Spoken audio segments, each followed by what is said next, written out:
আপনি নবীর কোনো তরিকাই মানেন না, আপনি নবীর সাথে আপনার কোনো চেহারা সুরতেরই মিল নাই, তা আপনি তো ডিভাইসটাই বাতিল, ওর ভিতরে ঢুকবে কেমন? কথা ঠিক কি না?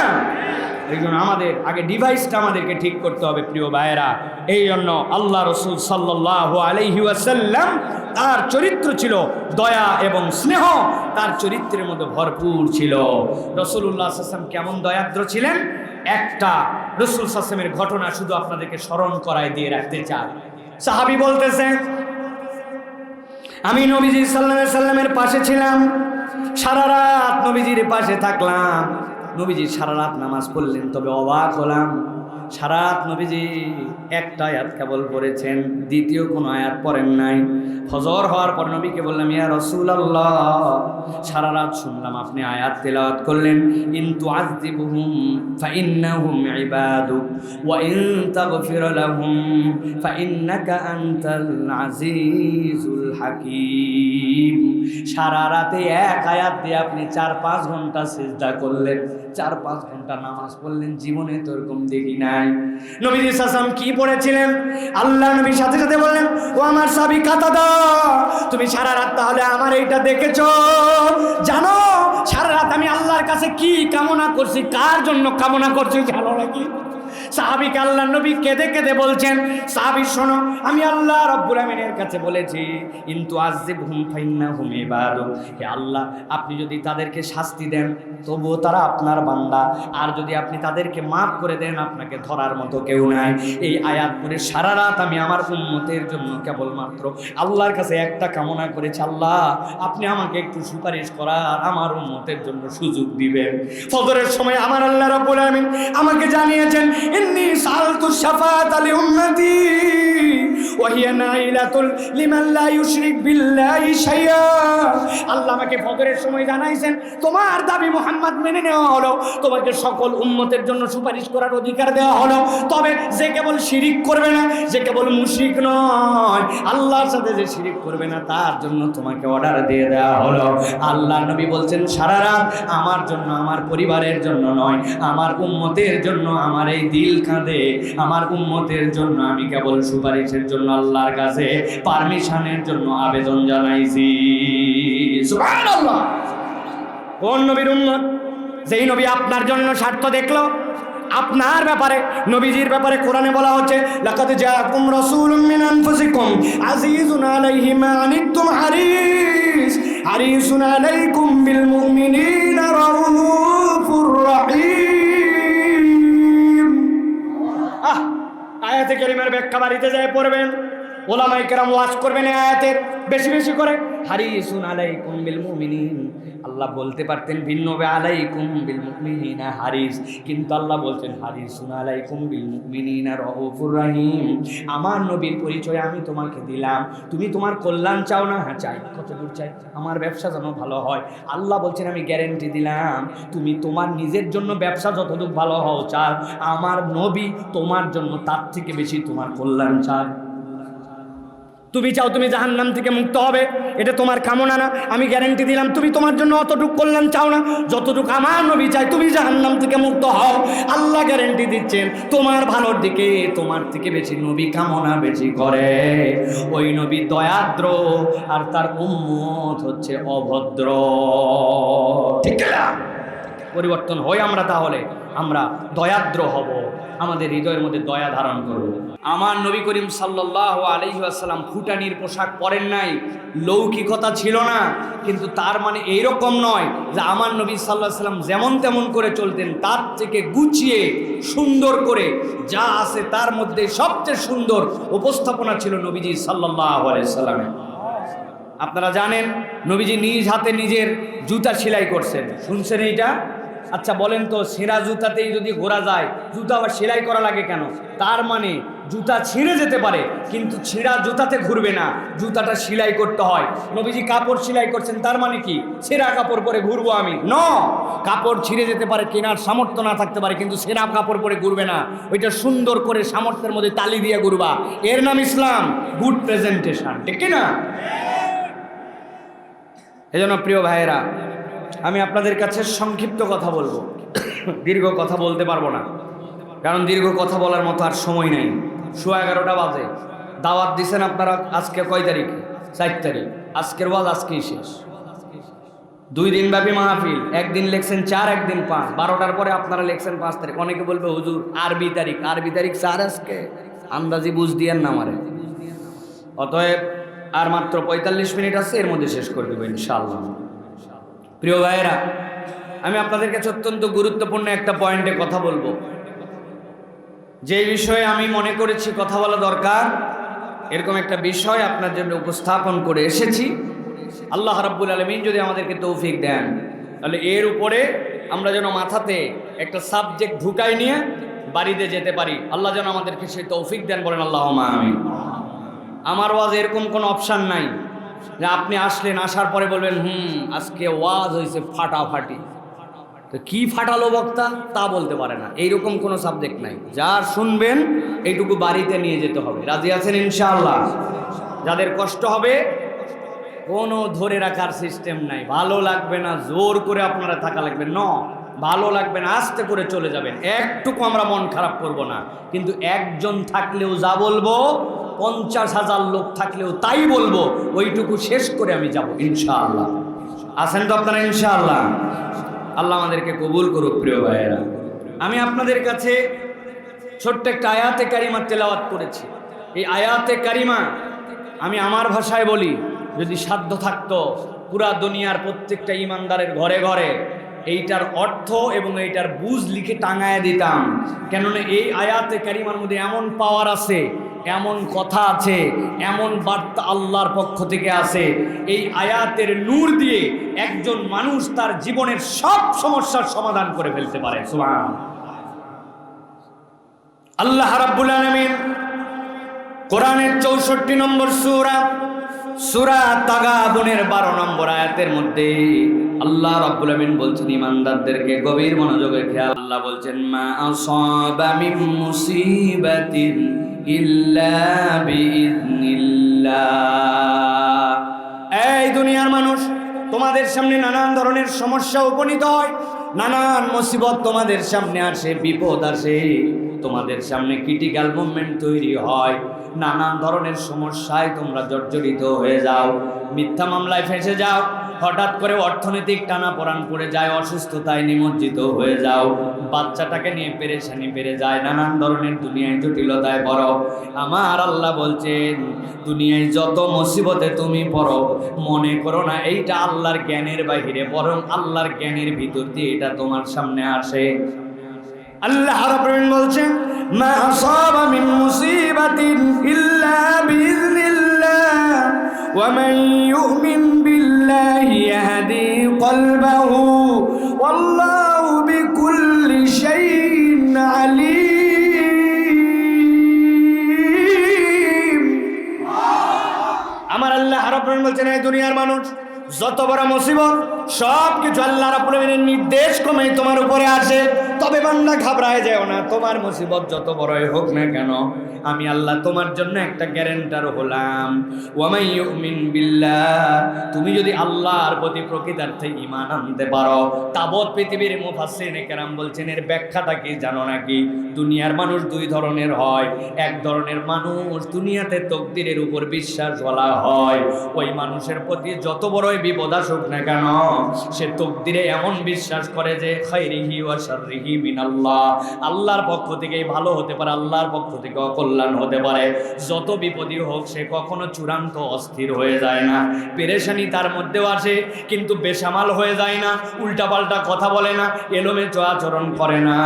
আল্লাহ বলছেন, বান্দা আরেক শ্রেণীর আছে যারা তকদিরের প্রতি বিশ্বাস করে না, ওই মানুষের প্রতি বিপদ আসে আসতে দেরি, পাগলামো করতে তার দেরি নাই, এমনকি রাগের মাথায় আল্লাহকে পর্যন্ত গালি দিয়া বসে, ঠিক কি না? আল্লাহর সময় পাইল না, আমার বউ যেদিন ধান নাড়ছে ওই দিনই আল্লাহর বৃষ্টি দেওয়া লাগলো। আল্লাহর কারো বাচ্চা দেখে না, খালি আমারটাই দেখে, রোগ খালি আমারটার আছে না। আমার আল্লাহ বলছেন ভালো করে বোঝো, যত বড়ই বিপদ আসুক, ওয়া মান ইউমিন বিল্লাহি ইয়াহদি কলবাহু, তুমি যদি আল্লাহর প্রতি বিশ্বাস রাখো, আমি আল্লাহ গ্যারান্টার হলাম, আমি রব তোমার জন্য হেদায়েতের ব্যবস্থা করে দিব। হেদায়েত মানে তোমার যত বড় বিপদ হোক না কেন, এইটার যেমন দিয়েছেন আল্লাহ, উদ্ধার করার দায়িত্ব আমি আল্লাহ। আল্লাহ রাব্বুল আলামিন বলছেন আল্লাহু বিকুল্লি শাইইন আলীম। এই দুনিয়ার মানুষ, তোমার রবের ব্যাপারে তোমার ধারণা কি? রব কি সব জানে না? তোমার রব সব জানে, সব জানে বান্দা।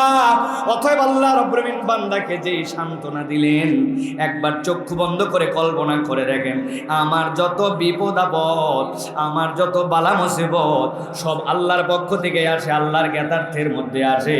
তবে আমার শান্তির জায়গা হচ্ছে আমি যদি আল্লাহর প্রতি ঈমান আনতে পারি, উদ্ধার করার দায়িত্বটাও আমার আল্লাহ। এবার আল্লাহ রাব্বুল আলামিন বলছেন তুমি যে উদ্ধার করবা, উদ্ধার করার প্রক্রিয়াটা কেমনে হবে? আল্লাহ রাব্বুল আলামিন বুঝাতে চান, রব্বুল আলামিন বলতে চান তুমি আল্লাহর কাছে দরখাস্তটা কেমন করে দিবে, কোন প্রক্রিয়ায় আল্লাহর কাছে যাবে।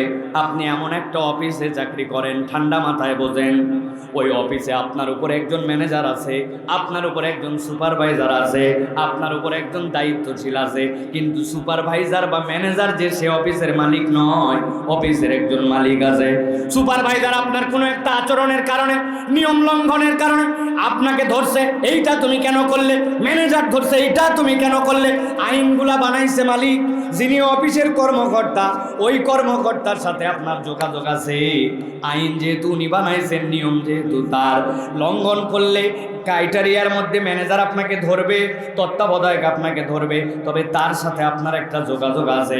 পানিশমেন্ট যাই দেখ না কেন, এই ম্যানেজার আর তত্ত্বাবধায়কের উপরে যে মালিক, সকলের মালিক এসে ও বলছে ম্যানেজারের কাজ ম্যানেজারকে করতে দাও, তত্ত্বাবধায়কের কাজ তত্ত্বাবধায়ককে করতে দাও, মনে কষ্ট নিও না বেটা, আমি তো মালিক, আমি দেখতেছি।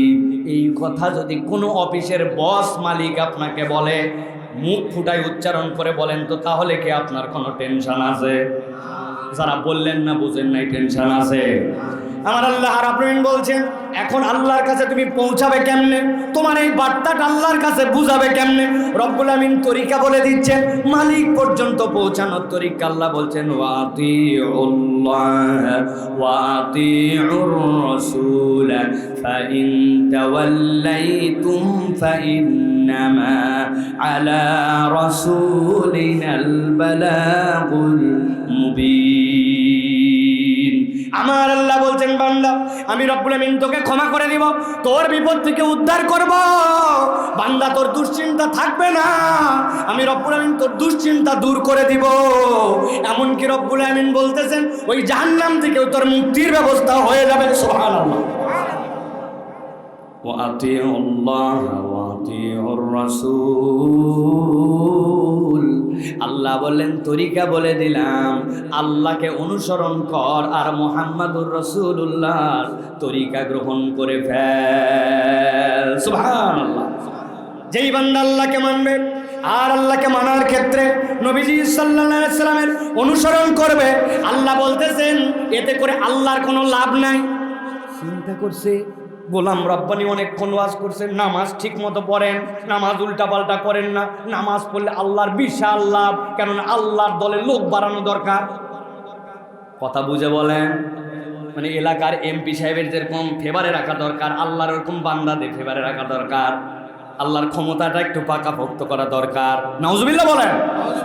আমার আল্লাহ রাব্বুল আলামিন বলছেন, এই জন্য বারবার বলি আমার আলোচনার মধ্যে শুনবেন, পুরা আলোচনায় 50 বারের উপরে বলি, গভীর মনোযোগে বুঝেন, কেননা এগুলা মাথার উপর দিয়ে চলে যাওয়ার কথা নয়। আল্লাহ বলছেন ওয়াতিউল্লাহ ওয়াতিউর রাসূল ফাইন তাওয়াল্লাইতুম ফাইন্নামা আলা রাসূলিনাল বালাগুল মুবিন। তুমি যদি আল্লাহকে না মানো, রসুলকে না অনুসরণ করো, আল্লাহ বলছেন আল্লাহ তার রসুলের কিচ্ছু যায় আসে না। নবী আপনি মন খারাপ করবেন না, আপনার দায়িত্ব কেবল পৌঁছায় দেওয়া। হেদায়েত হলে তার লাভ। আল্লাহর নবীর কথায় একজনও হেদায়েত না হলেও আল্লাহর নবীর মর্যাদা এক চুলো কমবে না। সুবহানাল্লাহ। ওই মর্যাদা কেমনে কমবে? বলবেন হুজুর মর্যাদা কমে না কেমনে? ভালো করে বোঝেন। আপনার একটা 5 বিঘার পুকুর আছে, বুঝে বলেন এই পুকুরে যদি পাম্প লাগায় দেওয়া হয়, এই পুকুরের পানি সেচ দিয়ে শেষ করা সম্ভব কিনা? কথা বলেন, সম্ভব কিনা? কোনো একটা বড় দিঘি দেখে মনে হচ্ছে বিশাল বড়, কিন্তু চাইলে বড় বড় মেশিন লাগায় ওই দিঘিও সেচ দেওয়া সম্ভব কিনা? আরে দিঘির কথা বাদ দেন আর পুকুরের কথা বাদ দেন, এখন বড় বড় নদী যেইগুলা আছে ওইগুলাতে বিভিন্ন জায়গায় সুইচ গেট দিয়ে পুরা পানি সংরক্ষণ করে ফেলে। ভারত আমাদেরকে বর্ষাকালে ডুবায়, গরমকালে মারে, নদীকে পর্যন্ত আটকায় দিয়া, ঠিক কিনা? এটা বললাম কেন? এইগুলা যা কিছু আপনার আয়ত্তের মধ্যে, পরিমাপের মধ্যে। হুজুর আপনি কত লম্বা? মাইপে দেখছে 5 ফুট 5.5 ইঞ্চি। গোলাম রব্বানি 5 ফুট 7 ইঞ্চি। ওজন কত? মেশিনে তুলে দিয়েছে একজন 70 কেজি, একজন 50 কেজি। চওড়া কত? লিখছে 42 ইঞ্চি। আপনি যেই দিকেই যাবেন মিটার আছে মাপার জন্য। আপনার দুধের মধ্যে পানিতে ভেজাল আছে কিনা এইটা ধরার জন্য ল্যাক্টোমিটার আছে। ল্যাক্টোমিটার ঢুকাই দিয়ে বলছে আপনার দুধে পানি আছে। বললেই হবে নাকি? আমি পানি দেইনি, খালি দুধ ঢালার সময় বালতিটা একটু ধুয়ে মারছিলাম। আপনি বালতি ধুয়ে এত মারলেন যে ল্যাক্টোমিটারে উঠে গেল। আপনার গা গরম, বলতেছেন খুব জ্বর, বগলের মধ্যে থার্মোমিটার লাগাই দিয়েছে। আপনার জ্বর কত মেপে ফেলা সম্ভব, ঠিক কিনা? আমার আল্লাহ রাব্বুল বলছেন, আমি যে বললাম ফাইন তাওয়াল্লাইতুম ফাইন্নামা আলা রাসূলিনাল বালাগুল মুবিন। আমি যে রব্বুল আলামিন বললাম আমার নবীর থেকে মুখ ফিরাই নিলে কিচ্ছু যায় আসে না, তোমার জন্য করলাম। কেন এতগুলা উদাহরণ দিলাম? আল্লাহ বলছেন ওয়া ইন্নাকা লাআলা খুলুকিন আযীম। আমি আমার নবীর চরিত্রকে এমন মানদণ্ডে অধিষ্ঠিত করছি, তুমি সাইড খুঁজে পাবে না, তল খুঁজে পাবে না, গভীরতা খুঁজে পারবে না। ওই নবীর চরিত্রের সমান চরিত্র আমি আল্লাহর কাউকে দেই না। সুবহানাল্লাহ। এই জন্য প্রিয় ভাইরা ভালো করে বুঝবেন, আল্লাহ নবীকে যদি ভালোবাসি, আমার লাভ আপনার লাভ, আপনার উপকার আমার উপকার। এই জন্য আল্লাহ রাব্বুল আলামিন বলছেন আল্লাহর কাছ থেকে তুমি না নিষ্কৃতি চাও, আল্লাহর কাছ থেকে তুমি না মাফ চাও। আমি মাফ পাওয়ার ক্রাইটেরিয়াটা তোমাকে বলে দিলাম, আল্লাহ এবং তার রাসূলের অনুসরণ লাগবে। সুবহানাল্লাহ। জান্নাতের মধ্যে মানুষ চলে যাবে, আল্লাহ রাব্বুল আলামিন যখন ডাক দিয়ে বলবেন এই জান্নাতীরা, যাদের আমলনামা ডান হাতে দেওয়া হলো, ফেরেশতা তাদেরকে আমার পক্ষ থেকে শুভেচ্ছা জানাও। ফেরেশতারা সাথে সাথে তাদেরকে বলবে সালামুন কাওলাম মির রাব্বির রহিম। রহিম রবের পক্ষ থেকে তোমাদের জন্য সালাম। এই বান্দারা এমন উত্তেজিত হয়ে যাবে, আল্লাহ কোরআনে বলছেন ওয়ায়ানকালিবু ইলা আহলিহি মাসরুরা। গরুর বাছুর যখন 2 দিন বয়স হয়, এই লাফানো লাফায়, আরে লাফাতে লাফাতে বিছনার উপরে উঠে যায়। আমি নিজে চোখে দেখছি। চুলা সব ঢাকায় রাখে মানুষ, যদি চুলার মধ্যে পা পড়ে যায় অযথাই খালি লাফায়, আছে কিনা? আমার আল্লাহ বলছেন ওয়ায়ানকালিবু ইলা আহলিহি মাসরুরা। ওই বান্দার যেই আমলনামা ডান হাতে, ওই বান্দা আনন্দে লাফাতে লাফাতে পরিবারের কাছে যায়, বলবে দেখো দেখো আমার আল্লাহ আমার সাথে কি বিহেভিয়ার করছে, আমার আল্লাহ আমার ডান হাতে আমলনামা দিয়ে দিয়েছে। আল্লাহ রাব্বুল আলামিন বলেন ফেরেশতাদের ডেকে নিয়ে আসো, ডেকে নিয়ে আসো। এখনো তাদের জন্য বলাই হয় নাই কিছু। ওয়াবাশশিরিল্লাযিনা আমানু ওয়া আমিলুস সালিহাত আন্না লাহুম জান্নাতিন তাজরি মিন তাহতিহাল আনহার।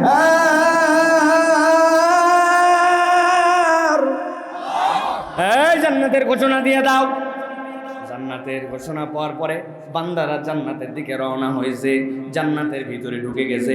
প্রত্যেকদিন বিকালে মজলিস হয়, জান্নাতের মধ্যে দেখা হয়ে গেছে একজনের সাথে একজনের। চিনা চিনা লাগতেছে তো, একসাথেই তো চলাফেরা করতাম মসজিদে, তুমিও জান্নাতে, আরে ভাই আমিও জান্নাতে।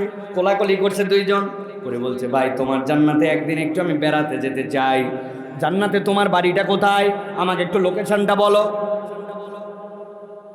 জান্নাতে সবাই যাবে, ইমানদাররা ঢুকবে, কিন্তু ওই দিন জান্নাতের লোকেশন জানতে চাওয়ার পরে বুকের মধ্যে বাড়ি দিয়ে সবাই তার জান্নাতের লোকেশনটা আনন্দ চিত্তে ওই রকম প্রাউড ফিল করে বলতে পারবে না। একদল লোক কেবল ওই দিন আনন্দ চিত্তে বুকের মধ্যে বাড়ি দিয়ে দিয়ে জান্নাতের পরিচয় দিবে। সুবহানাল্লাহ।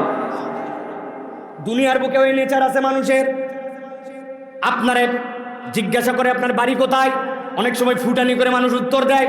অনেক দিন আগে গুলিস্তানে এক লোকের সাথে আমার দেখা, লোকটা চেনা চেনা লাগে কিন্তু মেমোরিতে আনতে পারতেছি না।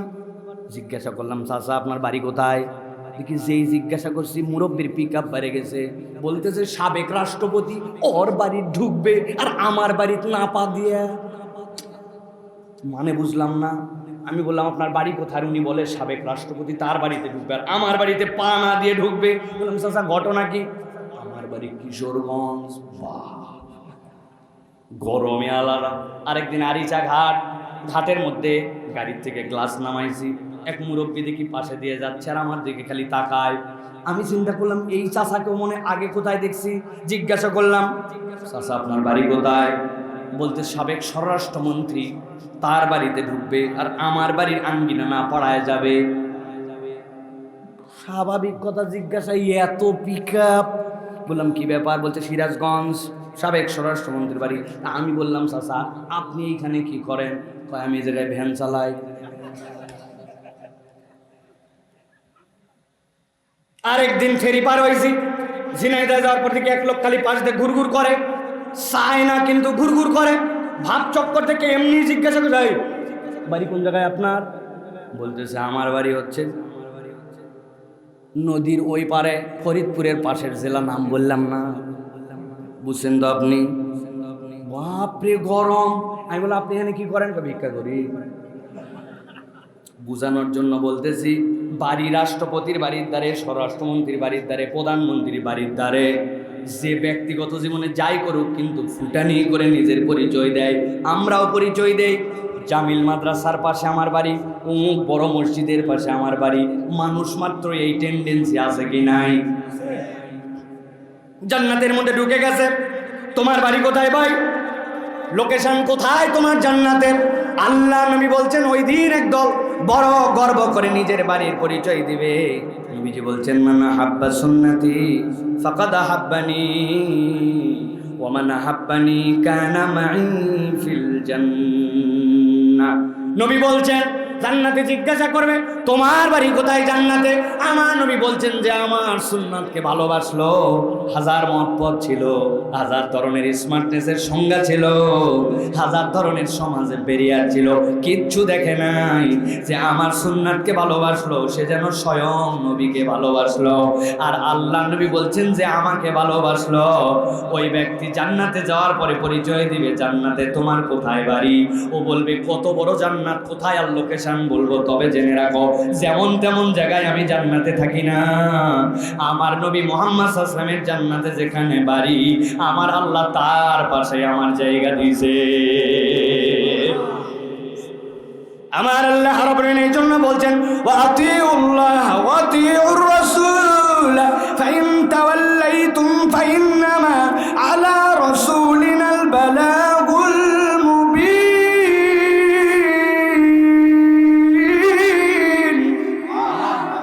এই দুনিয়ার মানুষ বিপদ তোর কত বড়, কত অভাব, কত ব্রেন বুদ্ধি কম, কত ঝামেলা, কত বড় অশান্তি।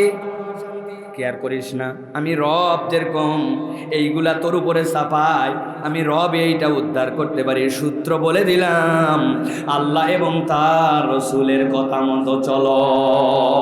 সুবহানাল্লাহ। আর ওয়াজ দরকার আছে আজকে ভাই? আছে? ওয়াজ শেষ? যথেষ্ট এইটুকুই আমাদের জন্য। এর মধ্যে যে কথা বলছি সুবহানাল্লাহ, আমার এটা আশার আলো এক আয়াত। এটা আপনার আমার জীবনের পাথেও বানায় ফেলেন। আল্লাহ রাব্বুল আলামিন আমার জন্য যে নির্দেশ দিয়েছেন, নবী যে তরিকা বলেছেন, দুনিয়া একদিক আমার জীবন একদিক, ঠিক কিনা? বলেন তো ঠিক? কোনোটাই ঠিক না। বাপ বলছে বাবা এরকম চুল কাটলি কেন? কই তুমি আধুনিকতা সম্পর্কে তোমার কি নলেজ আছে? হ্যাঁ, তুমি কোনোদিন সেলুনের সামনে দেখেছো কি স্টাইলের শার্ট? ওগুলা তো এখনো মারিনি, কেবল প্রথমটাতে শুরু করছে। এখনো উল্লুক ভাল্লুক ছাগল বিজি ওগুলো কাট আছে। এগুলো কি নবীর কাট? হ্যাঁ, প্যান্ট পরেন একটা কি স্টাইলে, টাকনুর নিচে ঝোলে, আবার রুকুতে গেলে অর্ধেক পাশা খোলে। কি অবস্থা! এটা কোনো নবীর তরিকা হতে পারে? আপনি ভদ্র মহিলা, আপনি ইমানদার ঘরের কন্যা, আপনি এমনভাবে ড্রেস আপ গেট আপ করে চলাফেরা করেন, আপনি শয়তানের প্রতিকৃতির মতো অপর পুরুষদেরকে আকর্ষণ করতে করতে যান। দুনিয়ার দোষ সব ছেলে মানুষের, ওরা নাকি ইফটিজিং করে। তুমি যে এমনভাবে চলাফেরা করো যেটা ইসলাম পছন্দ করে না, তাহলে তোমাকেও তো শালীন হতে হবে। বলে আমি নবীর তরিকায় চলবো, কিন্তু পর্দা পশিদার ধার ধারে না। ঠিক জোরে বললেন। যারা ঠিক বললেন উনাদেরই বোন, উনাদেরই বউ, উনাদেরই খালা। আপনার ঠিক ঠিক থাকবে। আলা কুল্লুকুম রাইন ওয়া কুল্লুকুম মাসউলুন আন রাইয়াতিহি। আল্লাহ আপনারে ধরবে। বেটা, তুমি না বাপ, তুমি না পড়ালে, তুমি না কাপড় না দিলে, তুমি না বাড়িতে তাকে খাবার না দিলে চলতে পারতো না, আর তুমি বলো বাইরে এসে, হুজুর আমার ছেলে কথা শুনে না। বাটাম ডবল হবে, ডবল বাটাম হবে, বাটাম সিঙ্গেল হবে না। এই জন্য প্রিয় ভাইয়েরা, শপথ নিয়ে বসি যে আমরা রসুল আরবি সাল্লাল্লাহু আলাইহি ওয়াসাল্লামের কথা মতো আমাদের জীবনটাকে সমর্পণ করার জন্য চেষ্টা করব। রাজি আছেন ইনশাআল্লাহ? প্রিয় ভাইয়েরা, আল্লাহ আমাদেরকে তৌফিক দান করুক। আজকে তাহলে আমরা সংক্ষিপ্ত সময়ে যে বিষয়ে আজকে আমরা কথা শুনবো, একদম সংক্ষেপ আমি আপনাদের কাছে রাসূলুল্লাহ সাল্লাল্লাহু আলাইহি ওয়াসাল্লামের জীবন থেকে 10টা গুণাগুণের কথা বলবো। কেবল বলার জন্য নয়, আমরা আমাদের জীবনের শপথ নেব যে এই গুণাগুণ আল্লাহ আমরা আমাদের সাধ্যের মধ্যে সর্বোচ্চ চেষ্টা দিয়া আমরা আমাদের জীবনে বাস্তবায়ন করার জন্য চেষ্টা করব। বলেন আল্লাহুম্মা আমিন, বলেন আল্লাহুম্মা আমিন। তাহলে চলেন আমরা সরাসরি এখন আলোচনার মধ্যে প্রবেশ করব। বিতাড়িত শয়তান থেকে আশ্রয় প্রার্থনা করে একটা জবানও বন্ধ থাকবে না। সকলে আমার সাথে সমস্বরে পড়তে হবে। সকলে পড়েন আউযু বিল্লাহি মিনাশ শাইতানির রাজিম। বিসমিল্লাহির রাহমানির রাহিম। والقلم وما يسطرون ما أنت بنعمة ربك بمجنون وإن لك لأجرا غير ممنون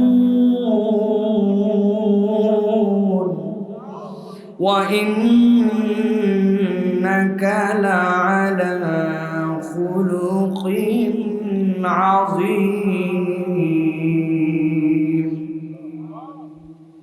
আল্লাহ রাব্বুল আলামিন কসম কাটতেছেন তিনটা, ভালো করে খেয়াল করেন। আল্লাহ রাব্বুল আলামিন বলছেন নুন, এমন একটা অক্ষর তোমাদের জন্য দিলাম, অক্ষম বানায় দিলাম। দুনিয়ার পণ্ডিতরা বলেন অর্থ কি? কেউ বলতে পারবে না। আল্লাহ বলছেন এর অর্থটা কেবল রব্বুল আলামিন জানেন, আল্লাহ ছাড়া কেউ এর অর্থ জানেন। আল্লাহ বলেন থামায় দিলাম। এরপরে রব্বুল আলামিন তোমাকে সামনে বাড়াচ্ছেন। আল্লাহ কসম করছেন এরপরে ওয়াল কলামি ওয়া মা ইয়াসতুরুন, আমি আল্লাহ কসম করলাম কলমের। দুনিয়ার সর্বপ্রথম সৃষ্টি আমি আল্লাহ কলমকে করেছি। আর বান্দা জেনে রাখো, এই কলমের পরে আমি কসম করলাম ওয়া মা ইয়াসতুরুন, ওই কলমকে যা যা লিখতে বলেছি সবগুলার কসম আমি আল্লাহ করলাম। আল্লাহ রাব্বুল আলামিনকে কসম করতে হয় না, কিন্তু আল্লাহ এতগুলি কসম করার পরে নবীকে বলছেন, হে নবী, মক্কার লোকেরা যত উল্টাপাল্টা কথা বলুক, আমি আল্লাহ আপনার ব্যাপারে বললাম মা আনতা বিনিআমাতি রাব্বিকা বিমাজনুন। আল্লাহর দয়ায় আমি রব্বুল আমিন নিজে ঘোষণা দিলাম, ওরা আপনাকে যতই বিকারগ্রস্ত বলুক না কেন, আপনি নবী কখনো বিকারগ্রস্ত নন। সুবহানাল্লাহ। আল্লাহ রাব্বুল আমিন এইটুকু বলার পরে ভাবখানা এমন যে রব তার নবীকে যা যা বলেছেন তারপরেও যেন তার সান্ত্বনা হয় না। আল্লাহ এরপরে বলছেন, হে নবী, আপনার ব্যাপারে আমি বললাম ওয়া ইন্না লাকা লাআজরান গায়রা মামনুন। দুনিয়ার মানুষ যেই কাজই করুক তার একটা কাট ছাঁট আছে, তার একটা ছেদ আছে। দুনিয়ার জীবন শেষ, পরকালের জীবন শুরু। শিশু লাইফ শেষ, কৈশোরত্ব শুরু, কৈশোর শেষ, যুবক আসবে, টাকা আছে, টাকা নাই, শরীর ভালো ছিল, শরীর খারাপ, নানান ধরনের ছেদ আছে, বিচ্ছেদ আছে। কিন্তু আল্লাহ বলতেছেন, হে রাসূল, আপনার ব্যাপারে আমি বললাম ওয়া ইন্না লাকা লাআজরান গায়রা মামনুন। আপনাকে আমি রব যে রিওয়ার্ড দিব, আপনাকে আমি রব যে প্রতিশ্রুতি দিলাম, তা আপনাকে যে নিয়ামত দিও, আপনার এই নিয়ামতটা শুরু হয়েছে আপনার দুনিয়াতে আসার আগ থেকে। আর জান্নাতে যাওয়ার পরে আপনার এই নিয়ামতের পরিধিটার মধ্যে, এই দুনিয়ার এই সফরের মধ্যে কখনো আল্লাহ ছেদ ঘটাবেন না। সুবহানাল্লাহ। এটা নিরবিচ্ছিন্ন, আপনার রিওয়ার্ডটা পেতেই থাকবেন। মুফাসসির অনেক ব্যাখ্যা করেছেন, তার একটা ব্যাখ্যা হচ্ছে দুনিয়ার কোথাও সূর্য ওঠে, কোথাও সূর্য অস্ত যায়, দুনিয়ার কোথাও দিন হয়, কোথাও রাত হয়। কখনো দুনিয়াতে এক দেশে গরম, আরেক দেশে রৌদ্র, আরেক দেশে শীত, বিভিন্ন কাল থাকতে পারে। কিন্তু দুনিয়াতে আল্লাহ রাব্বুল আলামিন যেখানে আযান দেওয়ান, ওই আযানের পরে আল্লাহ রাব্বুল আলামিন যে বলেন আশহাদু আল্লা ইলাহা ইল্লাল্লাহ ওয়া আশহাদু আন্না মুহাম্মাদান আবদুহু ওয়া রাসূলুহু ওয়া আশহাদু আন্না মুহাম্মাদার রাসূলুল্লাহ। দুনিয়াতে এক সেকেন্ডের জন্য যেখানে আল্লাহর নাম উচ্চারিত হয়, এক সেকেন্ডের জন্য নবীর নাম দুনিয়াতে ওই দিন থেকে শুরু কিয়ামত পর্যন্ত কোনোদিন বন্ধ হবে না। সুবহানাল্লাহ।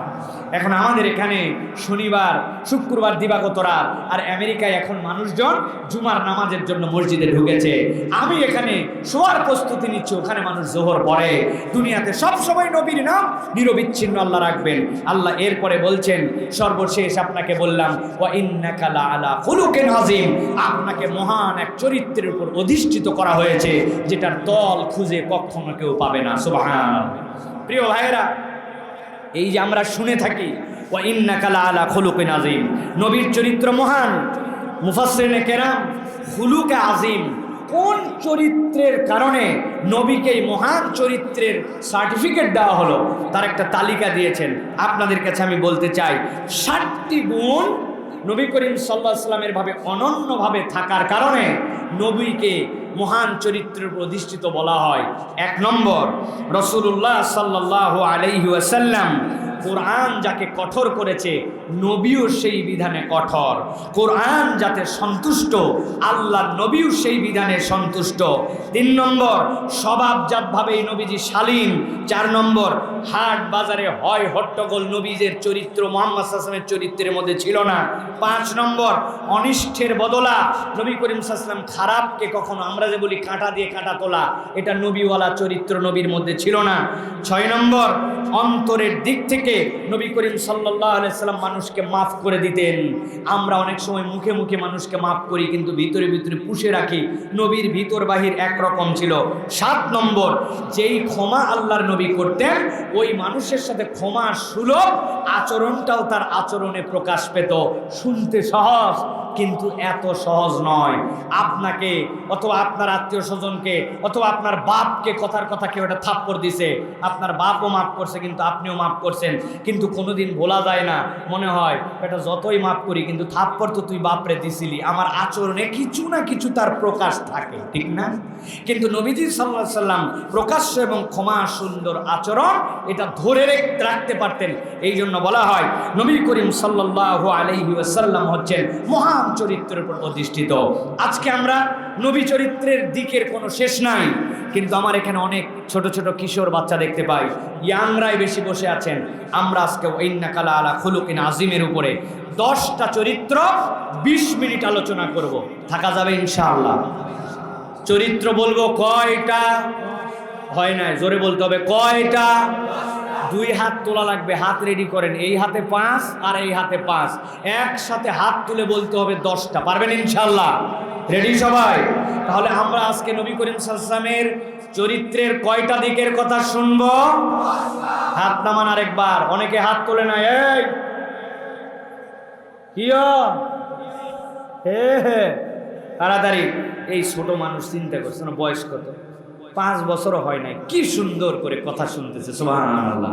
এদেরকে আদর করতে হবে, আমাদেরকে স্নেহ দিতে হবে, এরাই আগামীর শ্রোতা। এইগুলার যদি ঝাড়ি জড়ি মারে বিদায় করেন, আমার যখন বুড়া হব, গোলাম রব্বানির বুড়া হবে, মাঠে কোনো ও আর লোক নেই, ঠিক না? আমরা যে কারবার করতেছি বাচ্চাদের সাথে মসজিদের মধ্যে ঝাড়ি ঝুড়ি মারা, মাহফিলে আসলে একটু উল্টা পাল্টা করলে ওরে আচরণ, না, এগুলো করা যাবে না। এদের জন্য এই কার পকেটে চকলেট আছে বাইর করেন দেখি, একটা চকলেট বাইর করেন। কি মানুষ রে ভাই, এতগুলা বাচ্চা আসলো, আপনারা 10 টাকার চকলেট কিনে আনতে পারলেন না? যে মাহফিলে যাচ্ছি 10 টাকার চকলেট নিয়ে যায়, ছোট একটা বাচ্চা পালেই অক দিব, হ্যাঁ? ওই দেখছেন একজন লোক পাওয়া গেছে, আলহামদুলিল্লাহ বলো ভাই, এইগুলো নিয়ম ভাই, সারা জীবনের জন্য আপনার কামাই হয়ে যাবে। ও বলবে মাহফিলে গেছিলাম, অমুক মুরব্বী আমার চকলেট দিছিল, ও মাহফিলে আস্তে আস্তে আসার অভ্যাস হবে, আমি কবরে চলে যাব, ও দিনের কথা শুনতে থাকবে, নতুন নতুন আমল শিখবে, আপনার 1 টাকার চকলেট আপনার কবরে কোটি কোটি সোয়াব সাপ্লাই দিবে। আর একটুখানি খালি কথা বলছে, আর এমন তুই কান নাতি রে, এমন ঝাড়ি দিস, ওই চিন্তা করছে আর বাপ দাদার জন্মে বেঁচে থাকতে কোনোদিন ওয়াজে যাব না। তাহলে বুঝেন কবরে খালি সোয়াব যাবে তখন, তাই না? কবরে খালি বাঁশ ডলা হবে। এই জন্য প্রিয় ভাইয়েরা, আমরা আজকে তাহলে নবী করিম সাল্লাল্লাহু আলাইহি সাল্লামের কয়টা গুণের কথা শুনবো? এই হাত ওঠেনি, ভুলে গেছেন কয়টি? আরেকবার ফাইনাল, নবী সাল্লাল্লাহু আলাইহি সাল্লামের কয়টা গুণের কথা শুনবো? আলহামদুলিল্লাহ, হাতগুলা টান টান করে তোলেন, শক্ত করেন, শক্ত, বুকটা একটু টানা দেন, বামে ডানে একটু নড়াচড়া হবে, হয়নি? পা বদল করেন, হাত তুলেই পা বদল, যেভাবে বসে আছেন পা চেঞ্জ করেন, হাত সোজা করেন, পা চেঞ্জ করেন, মুরব্বী পা চেঞ্জ করেন, হাত নামান যাবে না, হ্যাঁ ট্রেনিং এটা একটা। হাত সোজা করেন, সোজা সোজা সোজা, পিছন দিকে একটু টানা দেন, ডানে বামে। এবার গলাটা একটু পরিষ্কার করেন। অনেকেই মনে করতেছে বর্ষা বাদল, লোক বোধাই নাই, ভিতরে যে জায়গা নাই এটা মানুষে জানে না, ঠিক কি না? হাত সোজা করেন, টান করেন, যারা উঠাতে পারে নাই হাত দুটা উঠায় দেন, উঠাইছেন সবাই? এবার বুক বরাবর, এই বরাবর নেন, দিছেন? এবার একটা আকাশ বাতাস মুখরিত করে একটা তাকবীর দিতে হবে, পারবেন ইনশাল্লাহ? যারা পারবেন না তারা কথা বলবেন না, আর যারা পারবেন তারা বলেন আল্লাহুম্মা আমিন। হয়নি? হয়নি?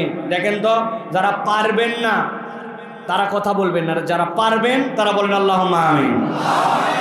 এটা ফাটাফাটি তাকবীর দিতে পারবেন ইনশাআল্লাহ? আমি যখন লিল্লাহে তাকবীর বলবো, হাত উপর দিকে ছুঁড়ে দিয়ে আল্লাহু আকবার, পারবেন? হাত উপর দিকে না এইদিকে, এদিকে চালানো যাবে না, আবার উপর দিকে মারতে হবে। রেডি সবাই? দেখে একটা তাকবীর দেন, লিল্লাহে তাকবীর, লিল্লাহে তাকবীর, আল কোরআনের আলো, আল হাদিসের আলো, তোমার নেতা আমার নেতা, তোমার নেতা আমার নেতা, আলেম ওলামা যেখানে, লিল্লাহে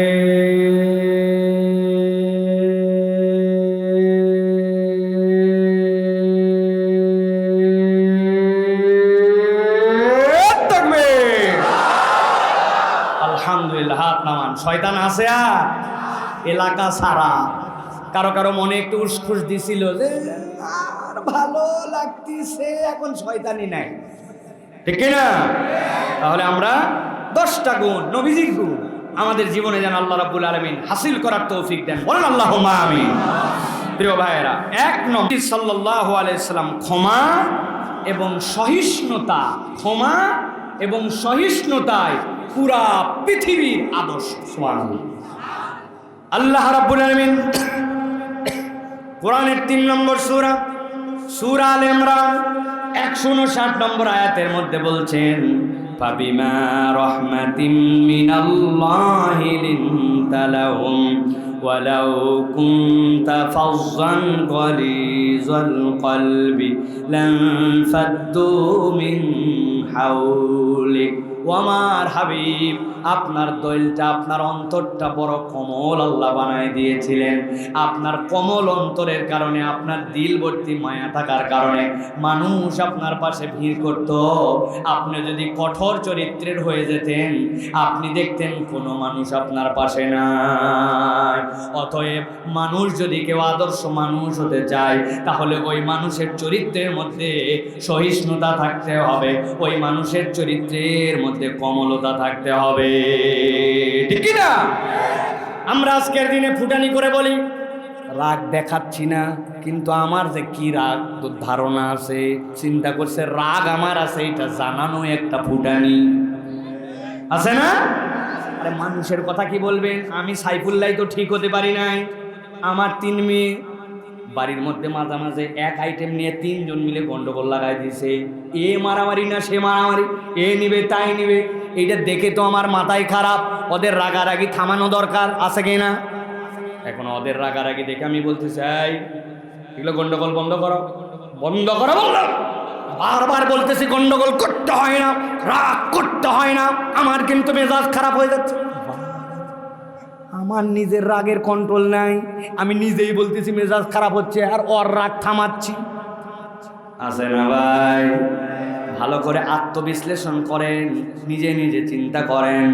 নবীজি সাল্লাল্লাহু আলাইহি সাল্লাম কেমন চরিত্রে ছিলেন? হযরত আনাস রাদিয়াল্লাহু তাআলা বলছেন, একবার নবী করিম সাল্লাল্লাহু আলাইহি সাল্লামের সাথে আমি সফরে ছিলাম। থাকা অবস্থায় জারাবিউন ইলান নবী সাল্লাল্লাহু আলাইহি সাল্লাম, একজন গ্রাম্য বেদুইন নবীজির কাছে আসলো। নবীজি ওই সময় একটা চাদর গায়ের মধ্যে দেওয়া ছিলেন। চাদরটা নবী করিম সাল্লাল্লাহু আলাইহি সাল্লামের গায়ের মধ্যে নাজরানি চাদর, বাম পাশ থেকে নিয়ে ডান পাশে এরকম করে নবীজির গায়ের মধ্যে উঠানো ছিল। চাদরের যে পার সাইডটা বড় খরখরা ছিল, আমাদের দেশে খদ্দরের কাপড় যেরকম হয় ওই রকম কাপড় নবীজির ঘাড়ের মধ্যে এরকম করে রাখা আছে চাদরটা। হঠাৎ করে একজন আরবি আসলো, বেদুইন আসলো, নবীজি এই দিক হয়ে আসেন, আর পিছন দিকে নবীজির চাদরটা, ওই চাদর ধরে এই যেগুলো আমরা ওখানে পরে আছি যেরকম এইরকম করে হাঁসকা টান দিছে, এমনভাবে টান দিছে আল্লাহ নবী উল্টা দিকে ঘুরে গেছেন। আর তাকায় দেখেন আনাস, আমার নবীর গলা মোবারক থেকে ওই তারের গোড়া দিয়ে বসে যে ছিঁড়ে গেছে।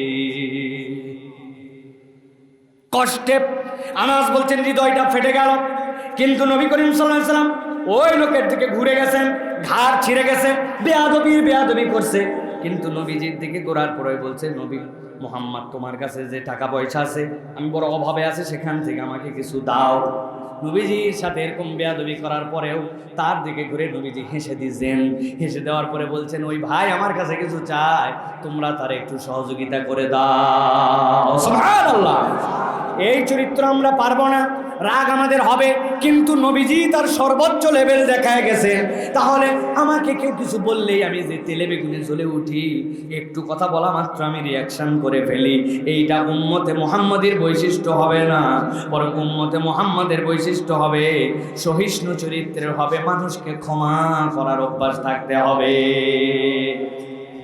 নবীজি বললেন, তোমরা তোমার অধীনস্থদেরকে মাফ করে দাও। এক সাহাবী বলেন, ইয়া রাসূলুল্লাহ, কয়বার মাফ করব?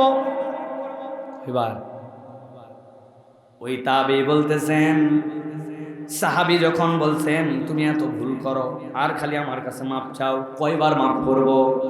ওই তাবী নবীর এই হাদিসের আলোকে তাকায় উত্তর দিয়েছে, আল্লাহর কাছে কিয়ামতে আপনি যতবার মাপ পাওয়ার আশা করেন ততবার আমারে মাফ করবেন। বলেন আপনার আমার ভুলের লেভেল কি? কোন পর্যন্ত মাপ চাই? মানুষকে ক্ষমা করি না, কিন্তু নিজের অপরাধ যদি আল্লাহর সামনে একদিনেরটা প্রকাশ হয়ে যেত, ওই যে বৃদ্ধাঙ্গুলি দিয়ে ডানে ঠেলছি বামে ঠেলছি উপরে নিচে, ওই ঠেলা ঠেলির হিসাব যদি একবার প্রকাশ হয়ে যায়, রাতের অন্ধকারে এই 2 চোখ দিয়ে কি দেখেছিলাম প্রকাশ হয়ে যায়, আল্লাহর কাছে বাঁচার মতো কোনো উপায় নাই, ঠিক না?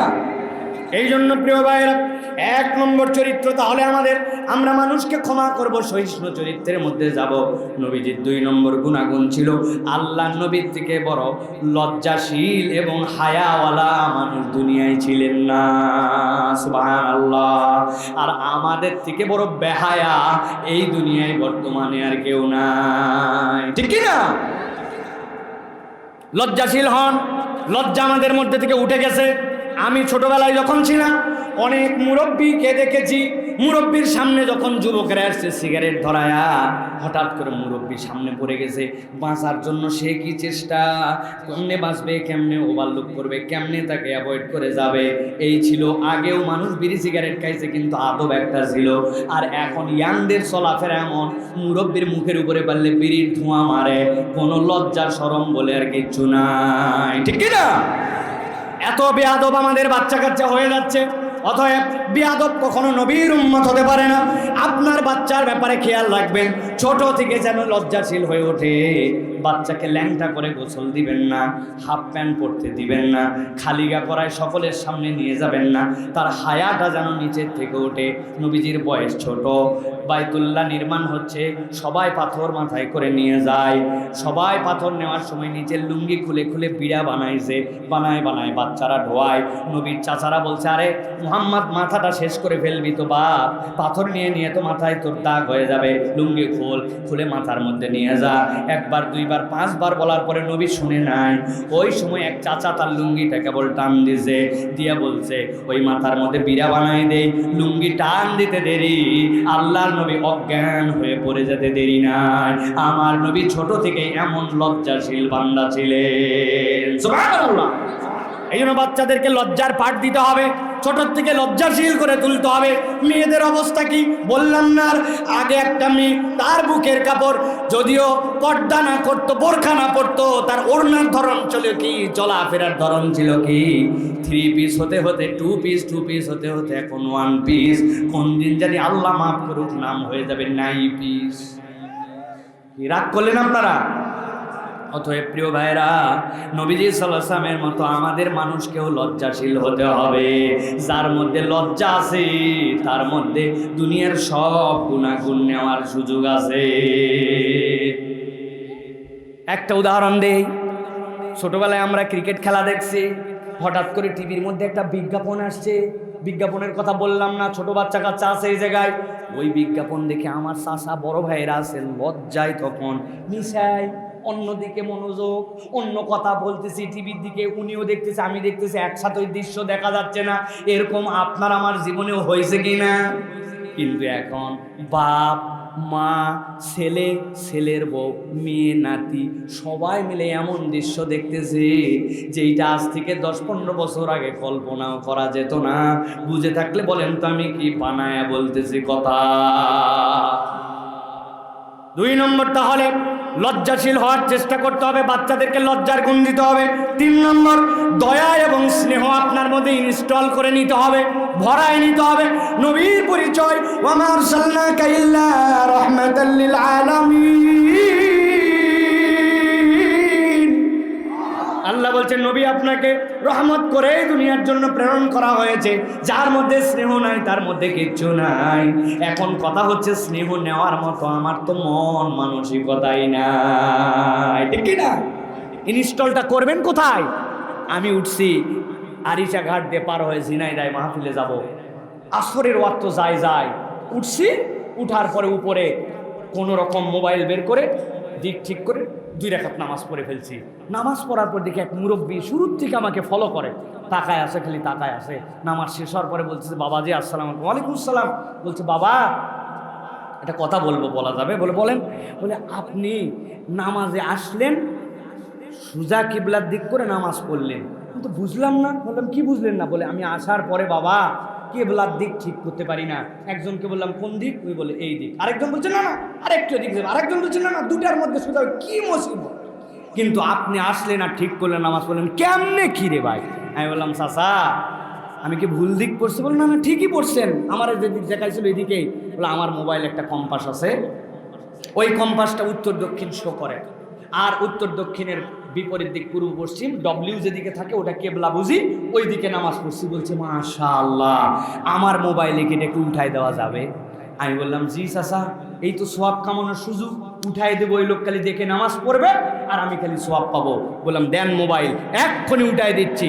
আমাকে আনন্দে গদগদ হয়ে মুরব্বী হাতে মোবাইল দিছে, হাতে মোবাইল ধরে দেখি নোকিয়া 3220। কিসে এত হাসলেন কেন আপনারা? নোকিয়া 3220 বলার পরে হাসির কারণ হচ্ছে নোকিয়া 3220-এর মধ্যে কোনো গুগল প্লে স্টোর নাই। ঠিক কিনা? এর মধ্যে কি কম্পাস উঠানো যাবে? তা আমি বলতেছি দয়া এবং স্নেহ ভিতরে উঠাবো। আপনি নবীর কোনো তরিকাই মানেন না, আপনি নবীর সাথে আপনার কোনো চেহারা সুরতেরই মিল নাই, তা আপনি তো ডিভাইসটাই বাতিল, ওর ভিতরে ঢুকবে কেমন? কথা ঠিক কিনা? এই জন্য আমাদের আগে ডিভাইসটা আমাদেরকে ঠিক করতে হবে প্রিয় ভাইয়েরা। এই জন্য আল্লাহ রসুল সাল্লাল্লাহু আলাইহি ওয়াসাল্লাম, তার চরিত্র ছিল দয়া এবং স্নেহ, তার চরিত্রের মধ্যে ভরপুর ছিল। রাসূলুল্লাহ সাল্লাল্লাহু আলাইহি ওয়াসাল্লাম কেমন দয়াদ্র ছিলেন, একটা রাসূল সাল্লাল্লাহু আলাইহি ওয়াসাল্লামের ঘটনা শুধু আপনাদেরকে স্মরণ করায় দিয়ে রাখতে চাই। সাহাবী বলতেছেন, আমি নবীজি সাল্লাল্লাহু আলাইহি ওয়াসাল্লামের পাশে ছিলাম, সারা রাত নবীজির পাশে থাকলাম।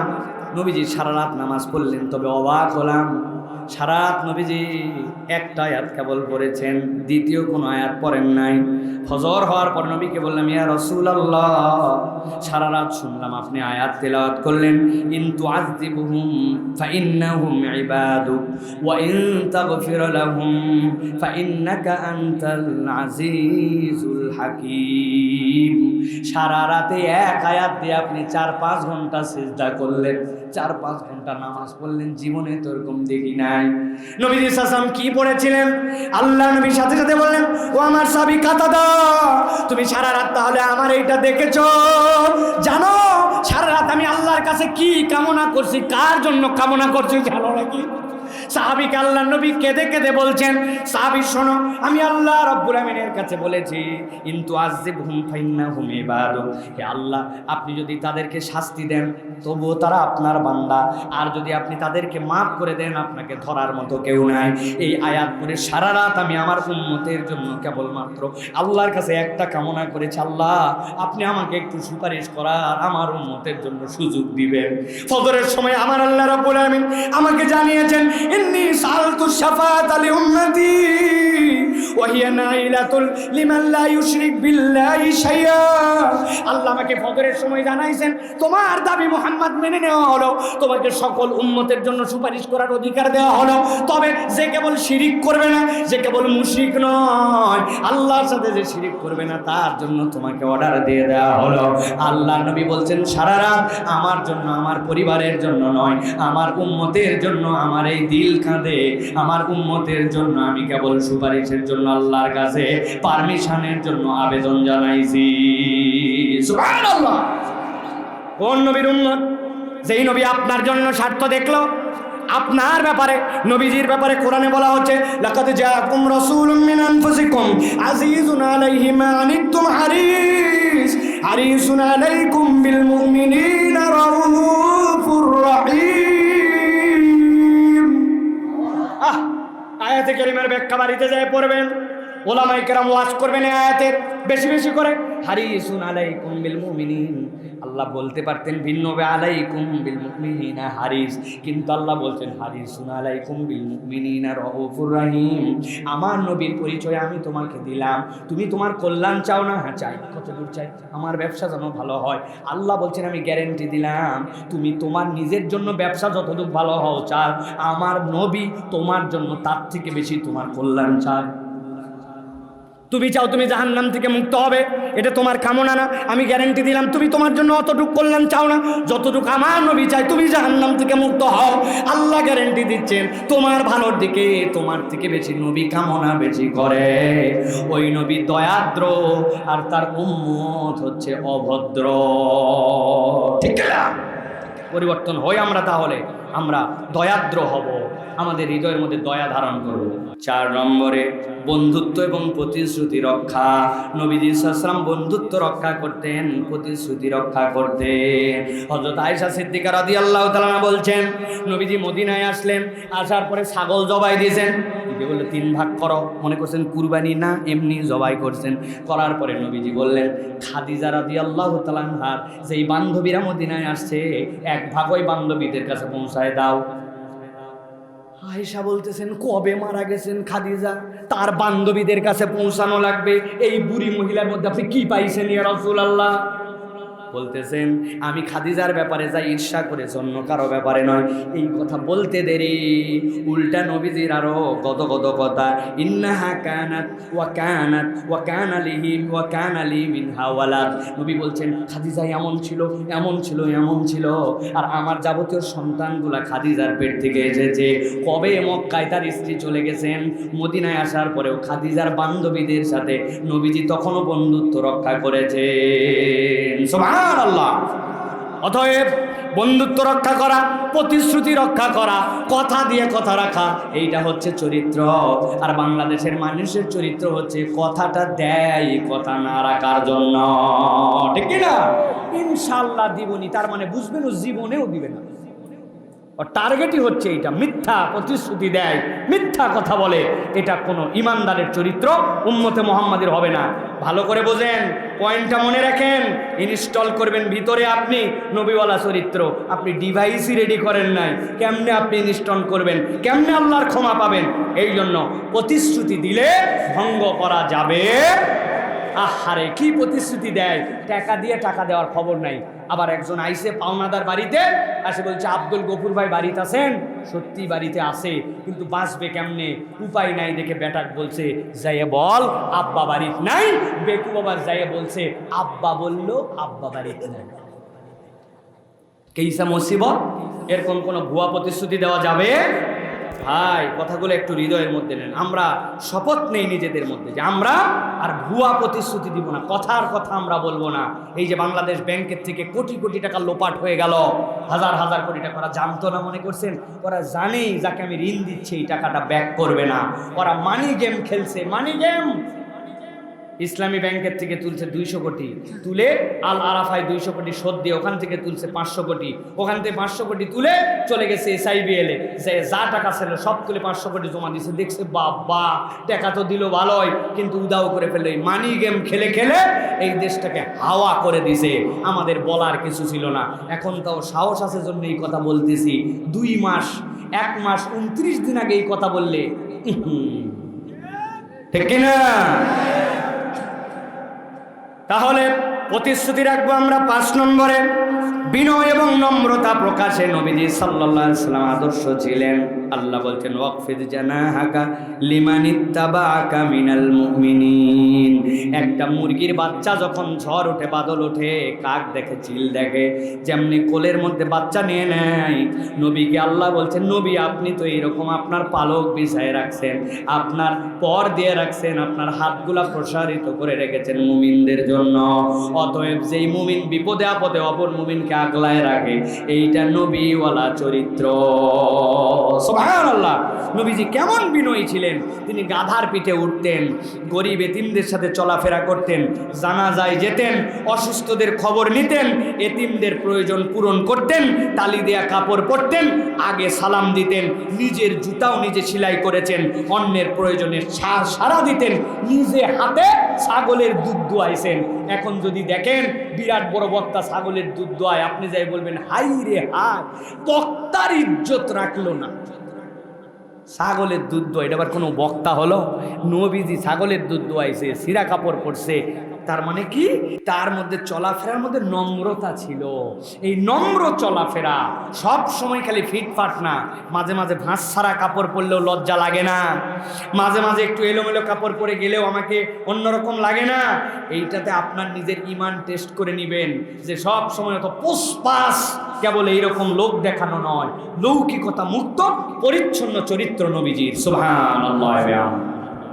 6 নম্বর, নবীজি সাল্লাল্লাহু আলাইহি ওয়াসাল্লাম বীরত্বে আদর্শ ছিলেন। নবীজি এমন বীর ছিলেন, সাহাবায়ে কেরাম বলছেন শোনো, একবার মদিনায় হঠাৎ করে এমন বিকট এক শব্দ হলো, মানুষজন ভয় পেয়ে গেল। কোন দিকে যাবে, কোথার থেকে শব্দ?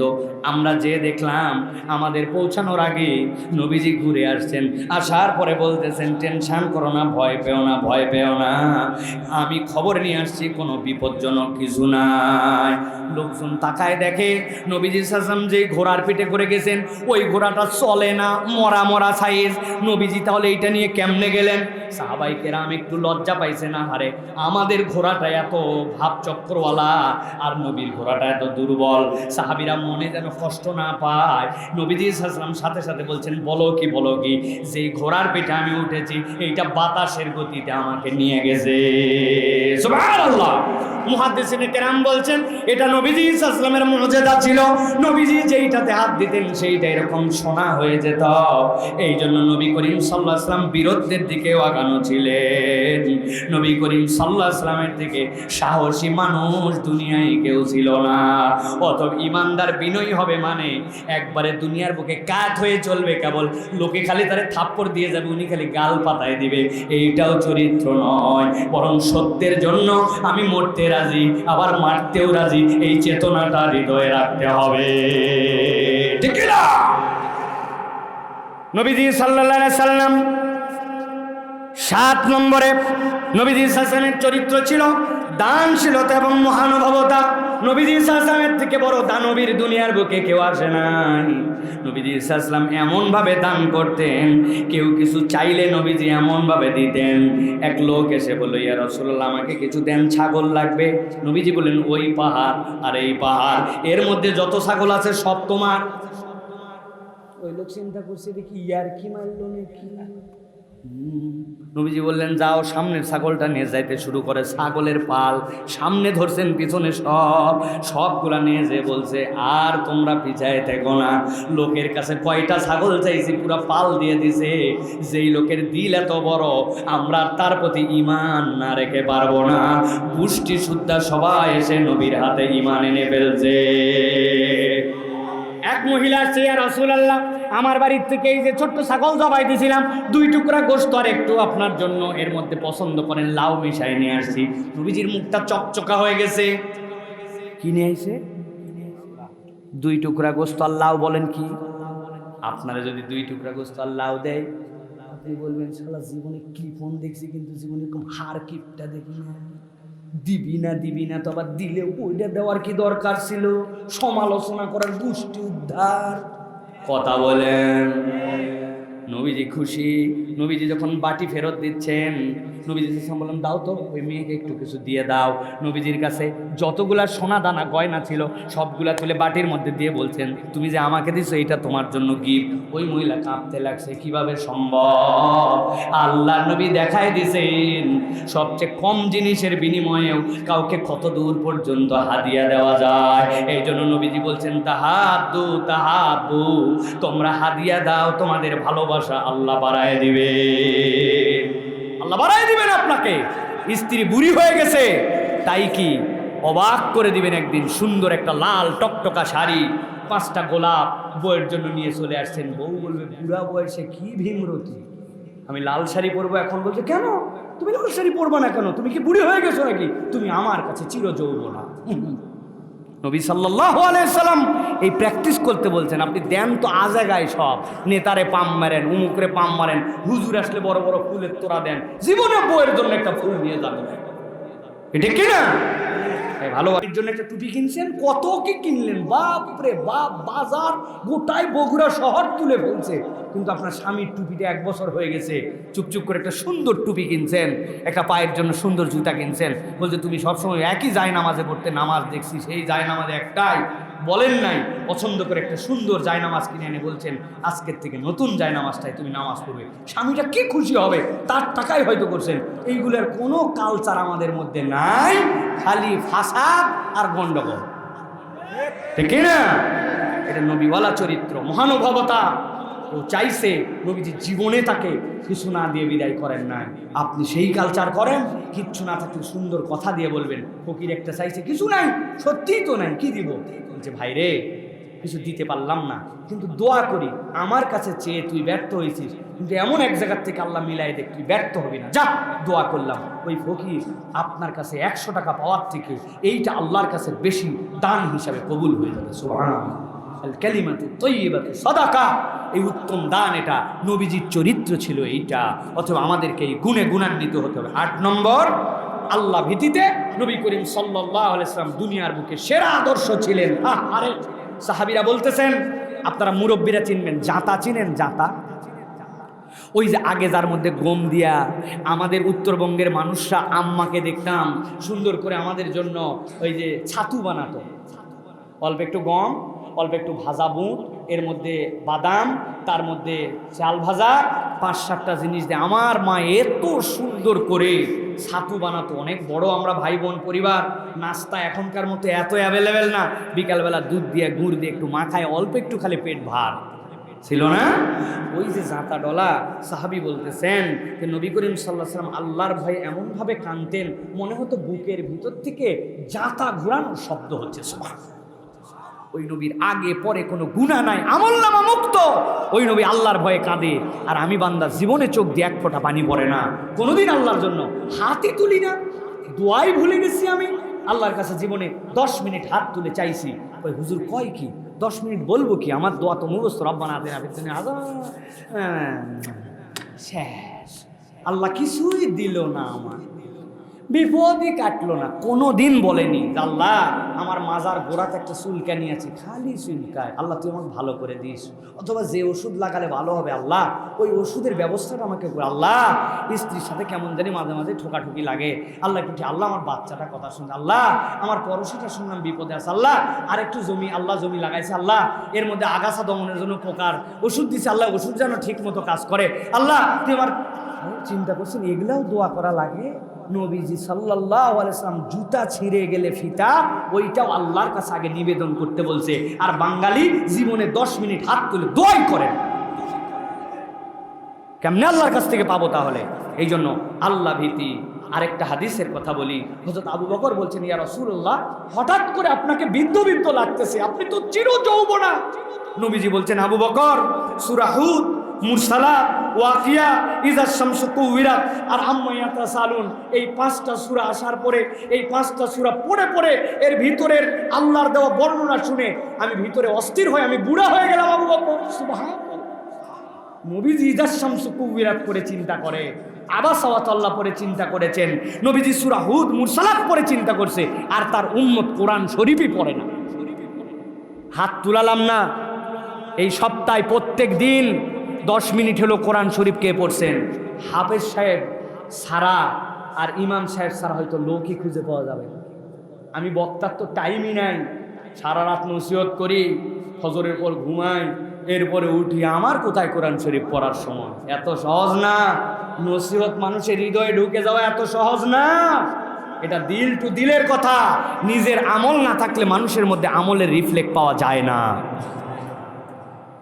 ওয়াদা করেন যে আমরা কোরআন তেলাওয়াত আমাদের অভ্যাস বানায় ফেলবো। আরে ভাই এই ফোনটা কি জন্য? এই ফোনে না আপনার হেন কোনো অ্যাপস নাই যেটা নাই। আপনার কোরআন কোথায়?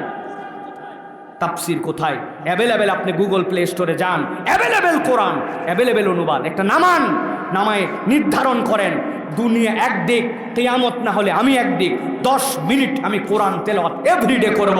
7 দিন করে দেখেন আপনার জীবনে পরিবর্তন দেখতে পাবেন, গ্যারেন্টি দিলাম।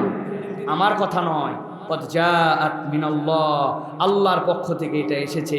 শিফাউল লিমা ফিস সুদূর, তোমার অন্তরের ডাক্তারি হিসাবে এটা আল্লাহ বলেছেন। সুবহানাল্লাহ। 8 নম্বর গেল আর 2টা। আল্লাহ নবী সাল্লাল্লাহু আলাইহি সাল্লাম দুনিয়া বিমুখ মানুষ ছিলেন।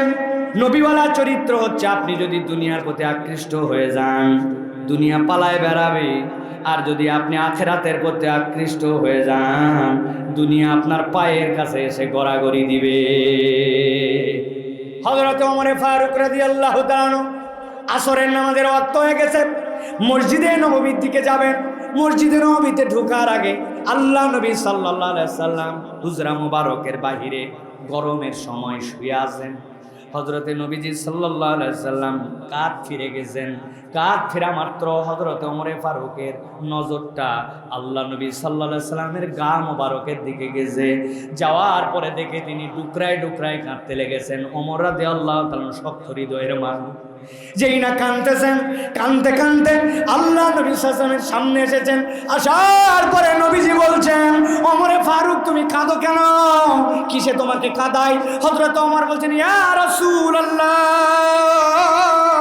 ইয়া হাবিবাল্লাহ, আজকে ওই যে কিসরার লোকেরা, ওই যে পারস্যের বাচ্চারা কত আরাম করে, আর আপনি একটা খেজুরের চাটাইয়ের উপরে শুয়েছিলেন। আপনি যেই না কাঁধ ফিরেছেন, কি সুন্দর শরীর, ওই শরীরের মধ্যে এমন ভাবে দাগ বসে গেছে যেন রক্ত বের হয়ে যাবে। আপনার এত কষ্ট, আপনি বললে আপনার জন্য আমরা একটু আরামের বিছানা করে দেই। ওমরকে নবীজি বলছেন, শান্ত হও, শান্ত হও ওমর, তুমি কি এতে সন্তুষ্ট নও যে তাদের জন্য দুনিয়া আর আমাদের জন্য পরকাল?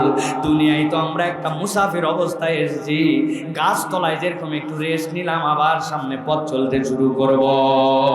ওমর মন খারাপ করো না, দুনিয়া তাদের আর পরকাল আমাদের। সুবহানাল্লাহ। অতএব প্রিয় ভাইয়েরা, দুনিয়ার পিছনে একবারে নিমজ্জিত হয়ে যাওয়া, দুনিয়ার জন্য পাগল হয়ে যাওয়া, দুনিয়ার জন্য নামাজের খবর নাই, দুনিয়ার জন্য হালাল হারামের বাজ বিচার নাই, অল্প একটু জমি বাড়ানোর জন্য সকালবেলা মুরব্বি কান্দে কোদাল নিয়ে ময়দানে রওনা হয়েছে।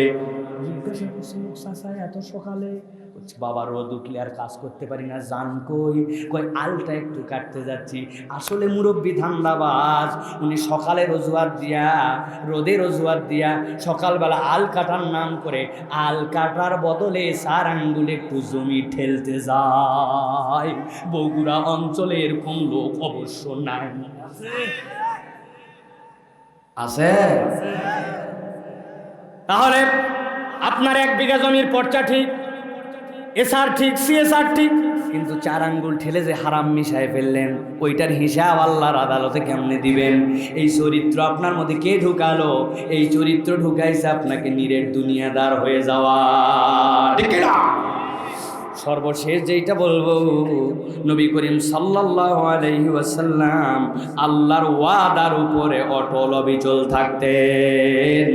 ধানাই পানাই কখনো আল্লাহর নবীর জীবনে ছিল না। উম্মতে মুহাম্মদী আল্লাহর ওয়াদার উপরে অটল অবিচল থাকবে। কথাটা ব্যাখ্যা সাপেক্ষা, তবে একটুখানি বুঝাই দেই। হুনাইনের যুদ্ধ যখন শুরু হয়ে গেল, পৃথিবীর ইতিহাসে মুসলমানদের প্রথম যুদ্ধ, যেই যুদ্ধে মুসলমানদের সৈন্য বেশি আর কাফেরদের সৈন্য কম। আজকে আর কে ঠেকায়? দেখে নিব আজকে। এর আগে কম ছিল, তখনই পারিস নাই, আজকে আমরাই বেশি। আল্লাহ শিক্ষা দিয়ে দিলেন, সংখ্যা দিয়ে মুসলমানদের বিজয় হয় না। হুনাইনে মুসলমানরা প্রথম দিকে আচ্ছা মতো মায়ের খাইল। মায়ের খাই একজন আর একজন দৌড়াদৌড়ি করে, কেউ কেউ বলতে শুরু করলো ধরা খায় গেছে। নবীজি বললেন, খবরদার এই কথা বলবা না। আনান নাবিয়্যু লা কাযিব ওয়া আনা ইবনে আব্দুল মুত্তালিব। আমি সত্য নবী, মিথ্যাবাদী নই। আমি আব্দুল মুত্তালিবের সন্তান। আমি কখনো মিথ্যা প্রতিশ্রুতির উপর আসে নাই। আল্লাহ ঘোষণা দিয়েছেন, ইমানদাররা যদি ঈমান নিয়ে দাঁড়াতে পারে, 1 জন 10 জনের জন্য যথেষ্ট হবে। আজকে হয়তো প্রাথমিকভাবে আমাদের বিপর্যয়, কিন্তু আল্লাহ বিজয় দিবে। এই জন্য নবীজি ছিলেন দ্বীনের উপরে অটল অবিচল, ঠিক না? অল্প একটু সমস্যায় পড়ছে, সুদের ওয়াজ ভুলে গেছে, যাই সুদ খাওয়া শুরু করে দিছে, আছে না? আরে নামাজ কালাম পড়া লোক সুদ খাওয়া শুরু করে দিছে, আচরণ চেঞ্জ করে ফেলছে। অল্প একটু বিপদে পড়ছে, নিজের ব্যবসা বাড়ানোর জন্য সাথে সাথে মিথ্যা কথা বলতে শুরু করছে। কোথায় আপনি সত্যের উপর অটল অবিচল থাকলেন? অতএব বলবো, সত্যের উপর অটল অবিচল, দুনিয়া বিমুখতা, আল্লাহ ভীতি, দান ও মহানুভবতা, এরপরে নবী করিম সাল্লাল্লাহু আলাইহি ওয়াসাল্লামের বীরত্ব, বিনয় ও নম্রতা, সাথে সাথে বন্ধুত্ব, প্রতিশ্রুতি রক্ষা, এবং আল্লাহ নবী সাল্লাল্লাহু আলাইহি ওয়াসাল্লাম দয়া, স্নেহ, হায়া, সাথে সাথে ক্ষমা ও সহিষ্ণুতা। এই গুণগুলা যদি কিছু অংশ আমাদের হৃদয়ে ঢুকায়, আল্লাহ এক একটা বান্দাকে জান্নাতি চরিত্রের বানায় দিবেন। রাজি আছি? রাজি আছি? এই যে এত কষ্ট করে আমাদের জাহিদ ভাই আজকে যে আয়োজন করেছেন, এই অনন্য আয়োজনের আজকের প্রথম দিন, কিন্তু আজকে যেই কথাগুলি হলো, আমি নিজেও চিন্তা করি নাই আল্লাহ এই কথাগুলি আমাকে বলাবেন। আমরা যদি এখান থেকে একটুখানি নিতে পারি, শপথ নিতে পারি, আমাদের চরিত্র আল্লাহ পরিবর্তন করে দেবেন। বলেন আল্লাহুম্মা আমিন। রাজি আছি আমরা ইনশাআল্লাহ? আল্লাহ কবুল করুক। প্রথম দিনের মাহফিল দীর্ঘ করতে হয় না, কিন্তু আমি আজকে কথা রাখতে পারি নাই। 12:30 রাত হয়ে গেছে। আপনাদের উপস্থিতি, আপনাদের প্রাণবন্তভাবে কথা শোনা, বিশেষ করে আমার স্নেহের ভাই, আমাদের মহব্বতের, ওয়াজ করে বসে থাকা দুনিয়ার সবচেয়ে কঠিন কাজ। কিন্তু এই ছেলেকে আমি যতই যেতে বলি ও যাবে না। ওই গাইবান্ধায় ওয়াজ করছে, ও বসে থাকবে, এখানেও বসে থাকবে। আল্লাহ তাকে বড় করুক, আমাদেরকে বড় করুক, আমাদের কবুল করুক। আমাদের জাহিদ ভাইকে অনেক তার ব্যাপারে শুনেছি। আল্লাহ রাব্বুল আলামিন যেন দ্বীনের জন্য তাকে কিছু করার তৌফিক দান করে। আল্লাহ তার কলিজাটা যেরকম দিছে, ধন সম্পদ দিছে, এটা যেন দ্বীনের কাজে লাগে। আল্লাহ যেন কবুল করে। তার সন্তানরা যেন মানুষের মতো মানুষ হয়। ভাই চলে যাবে একদিন, কিন্তু এই ধারাবাহিকতা যেন কিয়ামত পর্যন্ত তার প্রজন্মের পর প্রজন্ম ধরে রাখতে পারে। আল্লাহ তৌফিক দান করুক। হাযা মা ইনদি ওয়াল ইলমু ইনদাল্লাহ। আমরা এখন সুন্নাত তরিকায় আমরা সকলে দোয়া করে আমরা বিদায় নেব ইনশাআল্লাহ। সকলে নবীজির তরিকায় আমরা যদি দোয়া করি, রাজি আছেন আপনারা? আছেন আপনারা? তাহলে সকলেই আমার সাথে আমিন বলেন। আল্লাহ যেন আজকের মাহফিলকে কবুল করেন, আশা বসাকে কবুল করেন, আমাদের মুরব্বীদেরকে মাফ করে দেন, তরুণদেরকে মাফ করে দেন, যুবকদের কামাই রুজি বরকত দিয়ে দেন। আল্লাহ রাব্বুল আলামিন আমাদের সকলের দুনিয়া আখিরাত কল্যাণ করে দেয়। যারা আয়োজন করলো, যারা খরচ করলো, আল্লাহ তাদেরকে যেন উত্তম যাজা খায়ের দান করে দেয়। আল্লাহ আমাদের মুরব্বীদেরকে হায়াত দারাজ করে দেয়, আমাদের আলোচকদের মধ্যে ইখলাস দান করে দেয়, আমাদের মধ্যে অসুস্থদেরকে আল্লাহ যেন শেফা দান করে দেয়, আমাদের নবী প্রেম যেন বাড়ায় দেয়। আল্লাহ মেহেরবানি করে আল্লাহ আপনি আমাদের যার যেমনের কামনা আপনি দূর করে দেন। আল্লাহ কবুল করে নেন।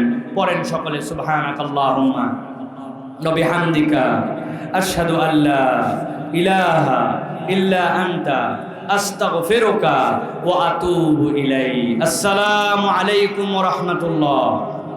এবার আপনারা সালাম দেন। ওয়া আলাইকুমুস সালাম ওয়া রাহমাতুল্লাহি ওয়া বারাকাতুহু। ওয়া মা আলাইনা ইল্লাল বালাগ।